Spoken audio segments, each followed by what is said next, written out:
In this video, we're going to talk about the WE Knife Company 604i and a couple things that kind of go along with it, like this 3D machining on the scales, and then kind of the emergence of the high-end Chinese knives.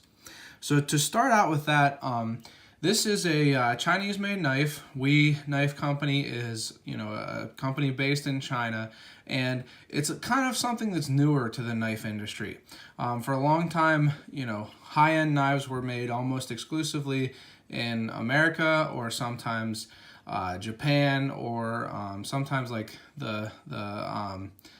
like Sweden or something like that. But these Chinese-made high-end knives are something that are really exploding onto the knife market and kind of causing a stir. But knives have been made in China for a long time, as everybody knows. A lot of companies make their lower-end knives in China, like Kershaw makes a lot of their knives in China. Spyderco makes some knives in China. And even Benchmade for a while was making some knives in China. But these knife companies in China that, because they've been getting lots and lots of experience making knives and things like that, a few of them, like WE Knife Company, Kaiser, I believe Stedemon is also a Chinese company, and a few others have kind of decided to do their own thing and start making their own knife designs. And it's kind of an interesting thing for the knife industry. And a couple thoughts that I have on it. This is my first really high-end knife from a Chinese knife company. I've had a couple, I tried a Kaiser and a Blade Forum pass around, and I really liked it. I thought it was a really nice knife. Really not a bad price either. It was one of their earlier ones that they didn't even really give them names. It was just like a number. But I had a Kaiser, I'm forgetting what it's called now, but one of the real thin ones, maybe like Thorn or something like that. And I'll talk about something to do with that one in this clip here. But kind of the first thing that I think about when I think of buying a high-end knife from China is, how is the warranty going to work, right? So you really rarely have to use a knife's warranty.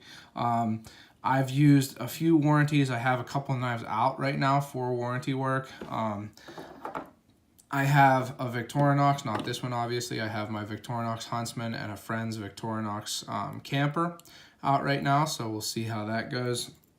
I have a Benchmade, let's see, Thai Monolock, I believe it's the 761, that had a really light detent. I've used Benchmade's warranty before, and it's really great.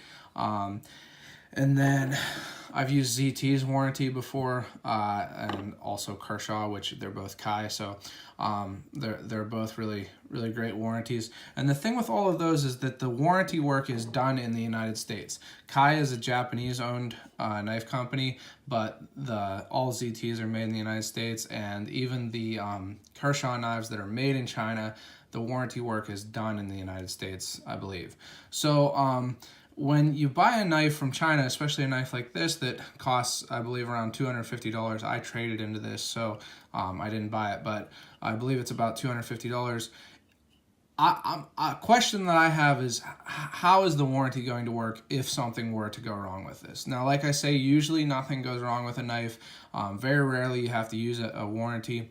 But if it did, how would that work? And I was looking at WE Knife Company's warranty on their website. It looks like they have a contact in the United States, but they didn't list like an address to send a knife to. I believe you'd have to email them to get that. So I'm not sure exactly how that would work. Would you send this to someone in the United States? They would look it over and decide if it was worth, if it was, if it was something where the warranty was going to be valid, it wasn't like you misused it or anything, and then they send it to China. Or is there someone in the United States who does work for WE Knife Company on, valid warranty knives?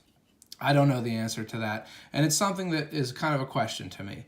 When I spend more than $100 on a knife, I'd like to know that if something goes wrong, I'm not just out $100. I can, kind of have a solution to it.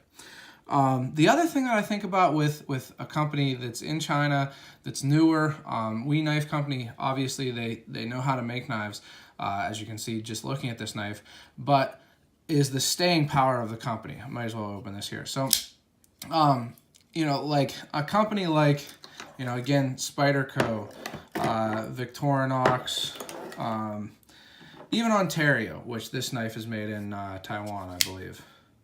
Yeah, so all of those companies have been around for a long time, and you have a relatively good idea that they're going to stick around for the life of your knife, or at least for a while, so that if something goes wrong, at least you'll be able to contact somebody about the knife. And I'm not sure that that's the case with all of these Chinese knife companies that are kind of emerging onto the market.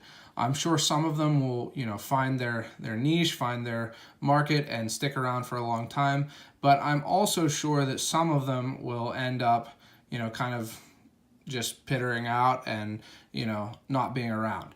So that's something to think about also when you're buying a expensive knife from China. Another thing here, and this is less of a concern because I think that these companies that are making the high-end knives, you don't have to worry about it as much. But with some other knife companies that don't make these high-end knives, I don't really want to be buying a knife from and supporting a company that's treating their workers very poorly, right? Like running like a sweatshop type deal. I don't think with the high-end manufacturing capabilities that this knife would take to make, that We Knife is probably doing that. But, for some other Chinese-made knives, it might be something to think about. I think that just generally that's becoming less of a concern, but it's something to think about.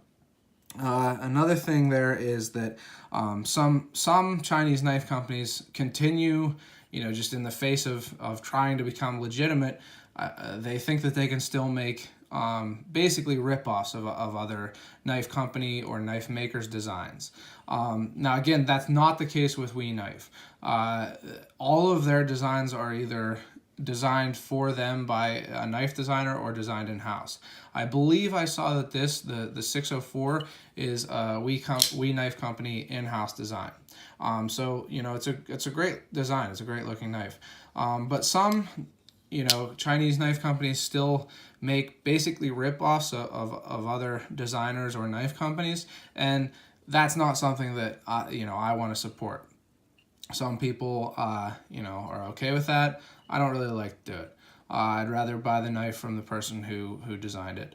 And especially counterfeits or fakes where they use the same trademarks. There's some knife companies that sell on those super discount sites. I don't ever buy those. I don't think that that's really a good thing to do. But again, We Knife Company, Kaiser, they have been really good about not doing that, about using designs that were designed for them or their own in-house designs. So that's kind of my thoughts on the whole entry of the Chinese high-end knife companies into the knife market.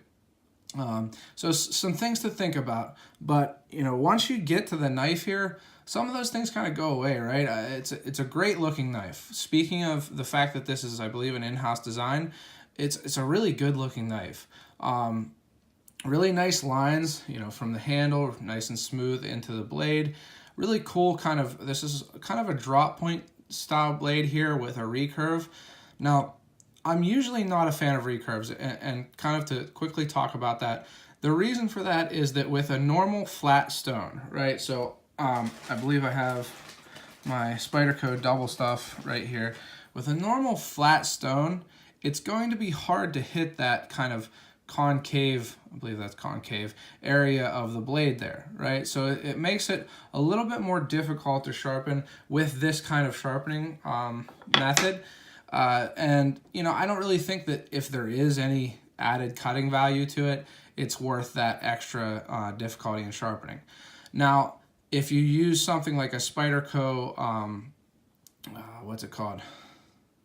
I can't remember what the Spyderco sharpening system is called, but If you use that, which is basically like rods or triangle shaped sharpening stones, then you know, a recurve is no problem. I just don't prefer that style of sharpening stone.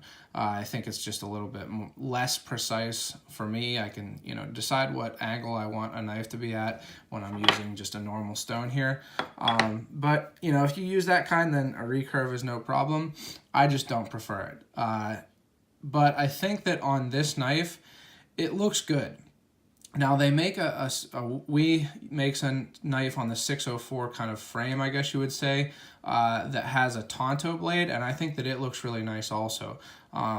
But I think that the recurve looks good on this knife, and I'd probably, you know, if this knife got dull, would try to just kind of touch it up on a strop, like the strop that I just got here from Colin at Stropping Young Lad. This is his pocket strop. It's pretty cool. I'm going to do a video on it later.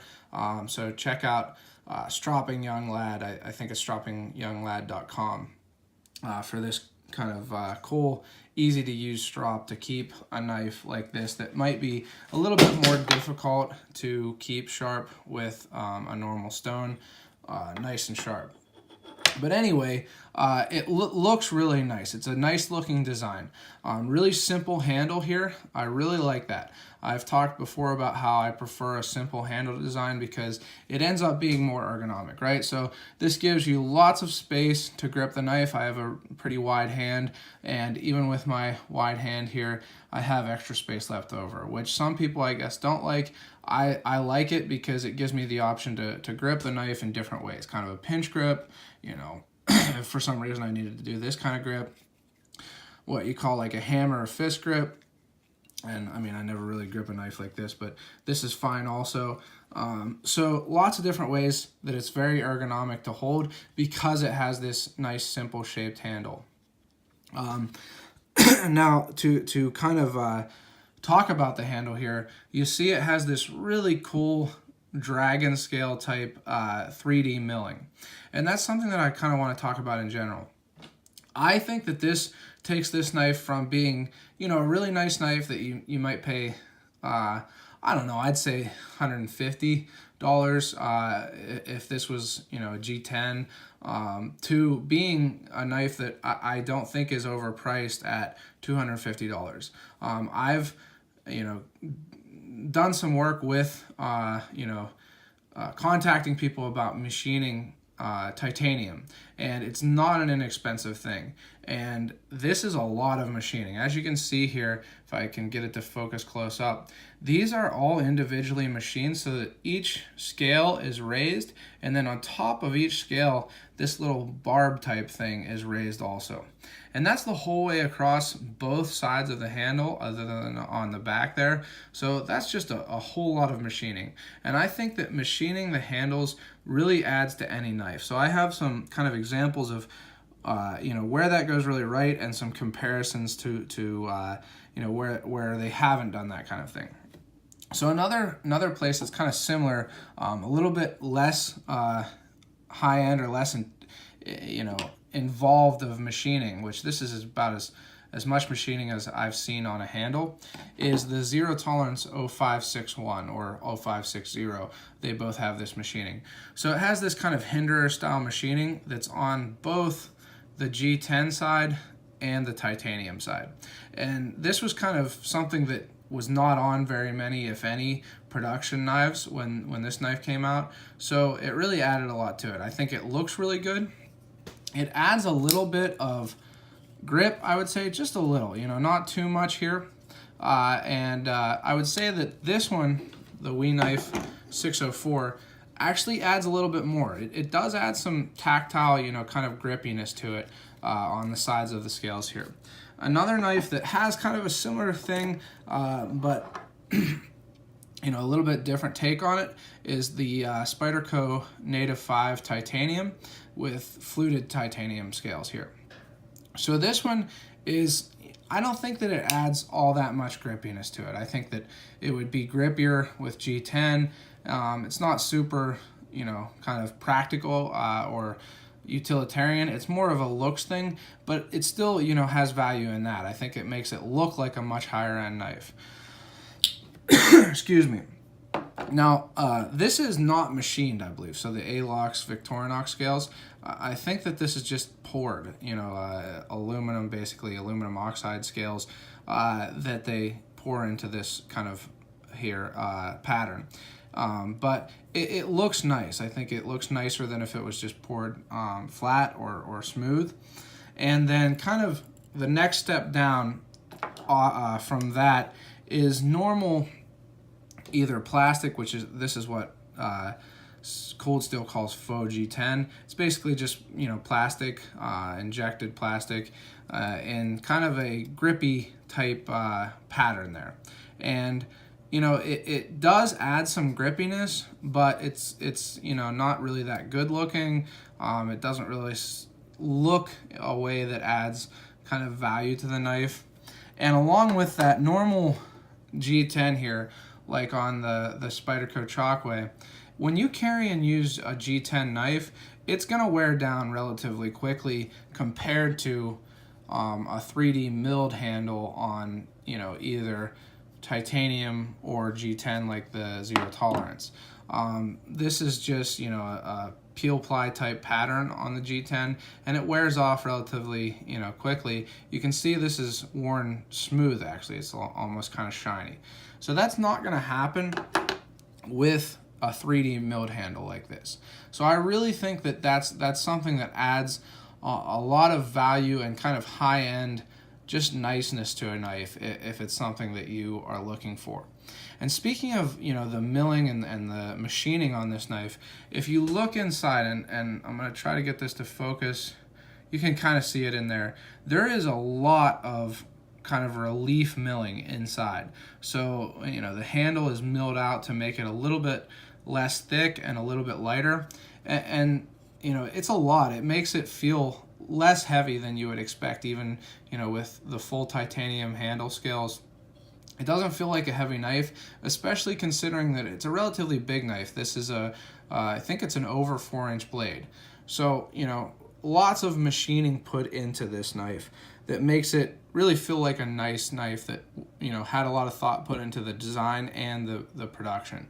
And then going to the blade here, has this two-tone finish. So the grind areas are a black DLC type coating, diamond-like type coating, and then the flats are a satin type finish there, which makes it look pretty sleek. It's I usually don't like coated blades as much, but I think that with the two-tone and everything else going on with this knife, it looks pretty good. Now this machining here, this hole, is purely for looks. I guess you could kind of use that to like a two-hand opening if you wanted, but it's not something that you can one-hand open with that. This is only a flipper. But going on to that, it flips really well. So as you can see, you can't really do a push button flip. It's just a light switch, but it flips really well. The pivot here has ceramic ball bearings. So it's a ceramic ball bearing pivot within plastic washers. And I didn't open it up. I didn't take this knife apart, but I believe that it just runs on the titanium. I don't really worry about that. I know some Spyderco knives have had some cupping issues with ball bearing pivots, but I don't really think that's going to happen. I didn't have to adjust this pivot. It came nice so that there's no play here, and it locks up nice and solid. You can see it locks up at a good percentage there. Not super early so that you have to worry about it kind of falling off or getting pushed off, but not super late either. And it does have a lock insert, so it's not going to wear across or gall and stick or anything like that. Another thing here, now this lock cutout is milled quite a bit, but it's not super thin, so it's going to be a relatively strong knife. And it like I say, closes nice and smoothly, and then it's centered when it closes. So no kind of build issues with this knife whatsoever. It's put together really nicely, solid, smooth, everything like that is good. The blade here is S35VN, which is a nice steel. I think some people seem to think that it's not really a high-end steel anymore, but I think it's a great steel. It's easy to sharpen, and it holds an edge really well. With that said, this knife, again, like I said, I traded into it, so I got it secondhand, but the person who I got it from said that it hadn't been used, and I believe that. I think they just tested the edge, and it's not really quite as sharp as I would expect or hope a $250 knife would come.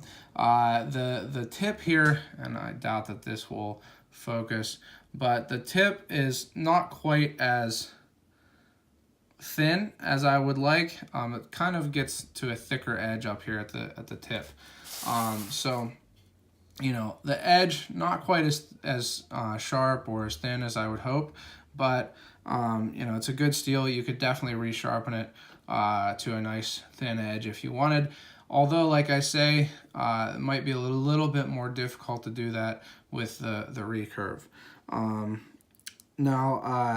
The last thing kind of with the materials here is, I don't know if this is true for all WE knives, but for this knife it came in a pouch instead of a box, but it's a nice pouch. Inside the pouch there's two pockets. This was the pocket where the knife was, and you can see it has kind of a lining that'll keep it from getting scratched up. Has a microfiber cloth, which is nice. I don't really use those kinds of things that much on my knives, but I guess it's a nice touch. It has a certificate of authenticity. I think this is where the previous owner tested the edge, it says this is your certificate of authenticity. I think you can register the knife. I think that's what that QR code's for. Doesn't say what the knife is, so I always like it when the box or the packaging says the actual model of a knife. Just you wouldn't think that you'd forget what a knife is, but just so you kind of have verification if you sell a knife or something like that. And then the last thing in the packaging here is it comes with a tool to adjust the pivot and the pocket clip and then the insert. I didn't do anything to the pivot. It came perfect, like I said. I have never had to adjust a lock bar insert, but I did adjust the pocket clip just a little bit. I just tightened it. And the reason why is because these kinds of pocket clips where it's one screw, and basically how this kind of pocket clip works is the screw pulls it down into a slot, a milled slot where this part sits in. And I've had trouble with those before. Actually, also on a Chinese knife, the Kaiser that I had. And again, I can't really remember what it was called, like Sabercat maybe, or Thorn, something like that. But it actually pulled and spun because it loosened, and the titanium was soft enough that it pulled out of that slot that it was supposed to sit into. And when I got this, it moved a little, and I didn't want it to hurt the titanium and move out of where it was supposed to be, so I tightened it a little bit, and it's nice to have that, right? Because this is not just a torque screw. It's a kind of the opposite of a torque screw, right? This is like the head that you would normally turn a torque screw with.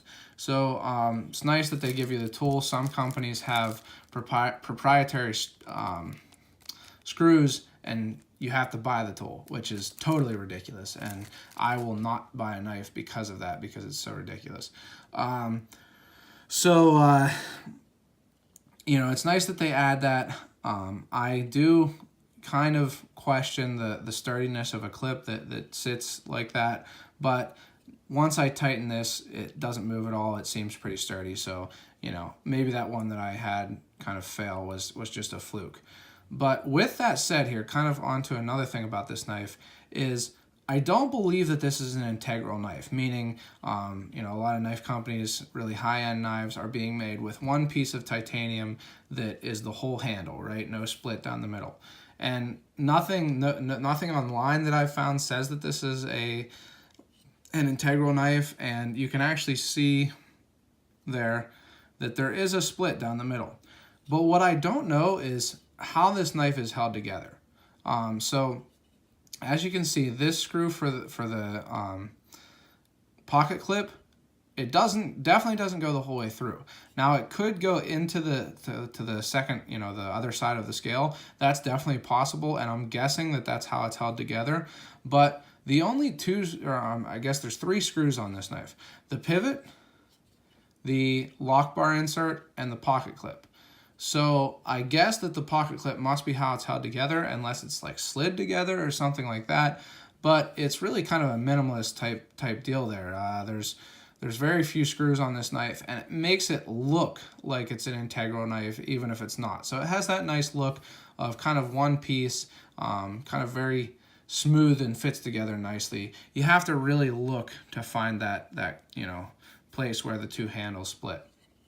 Now, one other thing that I've talked about is that I don't like a lot of lanyard holes. So like even on the Spyderco Native here, it's hard to get paracord through that hole. Now on the ZT, it's not really that difficult to get it through that hole, but I carry this tip down, so it doesn't make sense. And a lot of times, again, like on the Rat 1, it's super difficult to get paracord through a lot of lanyard holes. But this lanyard hole, 1, because it's nice and wide, it's a big lanyard hole, and 2, because of the shape. That's going to make it easier to get it through even once you've gotten it into the first hole. So I think that that's a really well designed lanyard hole. Now I'm not going to put a lanyard on this because I don't like lanyards, but if you like lanyards, this would be a good knife to use one on. Kind of a lot of thoughts on this. Like always, these knife talk videos get long, but to kind of sum it up here, if you don't worry about the staying power of the company, which maybe We Knife Company will become an industry regular and will stay around for a long time, I would say that it's very likely, but it's something to think about. If you don't worry about the warranty and the kind of unusual logistics of a warranty for a knife that was made in China, if you don't worry about those things, then this is a really nicely made knife. Again, I think that the 3D machined handles really puts it a step above a lot of other knives, even in this price range. It's really well made. Aside from that, the handles are really well made. It's put together really well so that, again, it flips really, really nicely. No problem. I've never had it not, flip the whole way open, as long as I used a light switch type flipping. So again, down like that. No problem with locks. No, lock rock, no blade play, no lock stick, nothing like that. So no fit and finish or build issues whatsoever. So as long as you're all right with buying a knife from China and the warranty thing, this is going to be a really, really nicely made knife, really a high-end, truly a premium knife.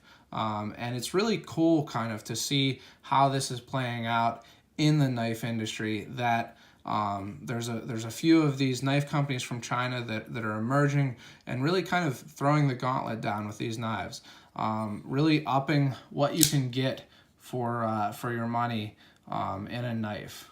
So a really nicely made knife from China, from We Knife Company, and I actually think that this knife has made me more open to buying other high-end Chinese-made knives. So I might try out another Kaiser, see if I maybe don't have that kind of clip issue, and see if they're made as nicely, and maybe even a Steadimon if I can find one that fits my what I like in a knife and everything like that. So if you get a chance to check out a We Knife Company made knife and find one of the designs that you like, which another thing about We Knife Company that I didn't mention, but they just come out with knives, like a new knife every week. It's amazing how many knives they've come out with already this year.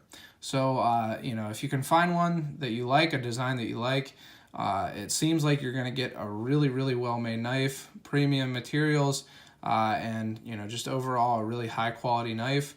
So check them out if you get a chance. So thanks for watching.